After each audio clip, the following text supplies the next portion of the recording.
What's blocking your breakthrough isn't what you think it is. Sometimes we feel like God is holding us back. Sometimes folks will even say, "Oh, I'm in protective custody."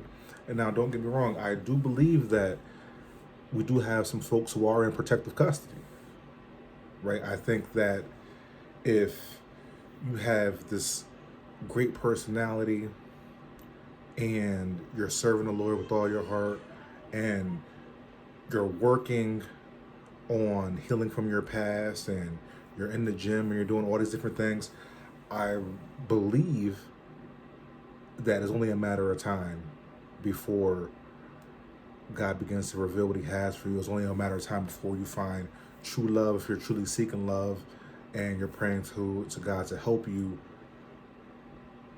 find the right partner, right? And you're not trying to find the right partner at a bar. You're not trying to find the right partner at a club or anywhere. And I say those things because typically, I know there's Christian clubs, but typically those are places where you'll find people who participate in a lot of drunkenness, and it's very rare you're gonna find somebody in a club or find somebody at a bar just throwing them back who is after God's heart. You know, I just haven't seen it. You know, there might be somebody who might think that they're an exception, but I haven't seen it personally.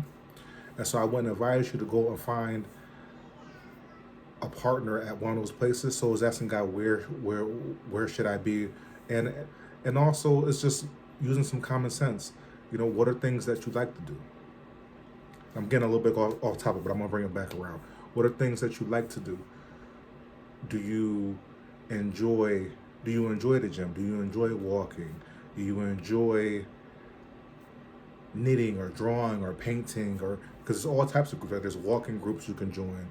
There's, of course, you can go and do spin classes at your local gym. There's painting groups, and there's paint nights and things you go. There are things that you can participate in that won't pull you out of your element, but actually pull you deeper into what you naturally like, and you'll find like-minded people. And those may be some of the best places to find some great lifelong friends, and also to find some potential love interests as well, because they at least are interested somewhat in some of the things that you find yourself liking. So if you're doing these things, I'm going somewhere.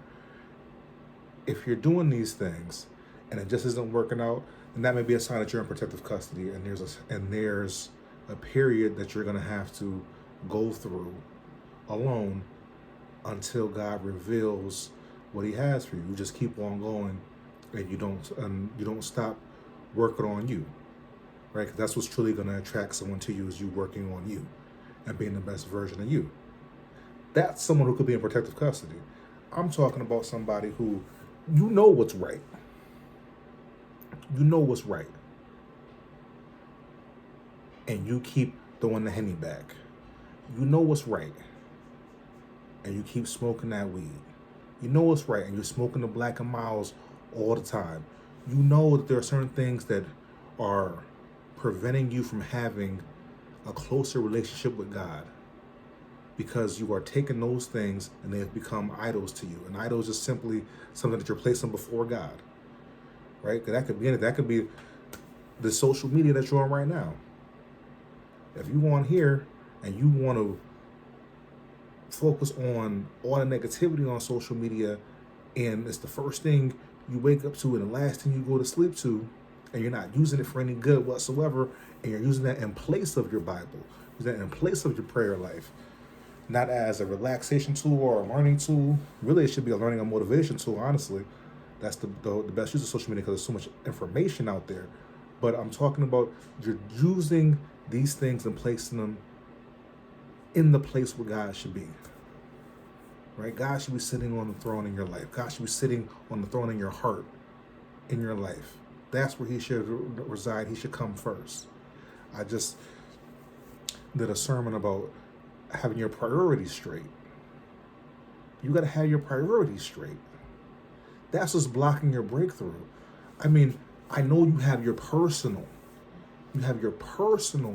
priorities, and there's things you got to do, and people you got to take care of, and you got to take care of things in the house or what have you. You got a mom and a dad that needs you. I understand that. But what God needs you to do should always be here, and everything else should be secondary. And we shouldn't do anything at the bottom of this list, or the middle of this list, or end of this list, until it goes through the filter of God. Right, God, is this the right idea? Is this the right thing that I should be doing? Is this my idea, or is this your idea? I have a mentor who says, is this a God idea, or is this a good idea? And you got to ask yourself those questions. So everything you do should go through the filter of, is this what God truly wants me to do? Is this taking me away from God and taking me away from the presence of God? It has to go through that filter first. And once you begin to place all of those things through that filter, you'll begin to see breakthroughs in your life. There'll be small things that will begin to happen. Your habits will slowly begin to change, and your heart will slowly become renewed. And in that renewal process, that's how you begin to break all of those things and truly get to your breakthrough. But you gotta play, God has to be the priority. You want to get somewhere. You want to get to a new level. You want to get a certain promotion. You want to be somebody in life. You're trying to finish a degree. You want the man of your dreams. You want the girl of your dreams, whatever.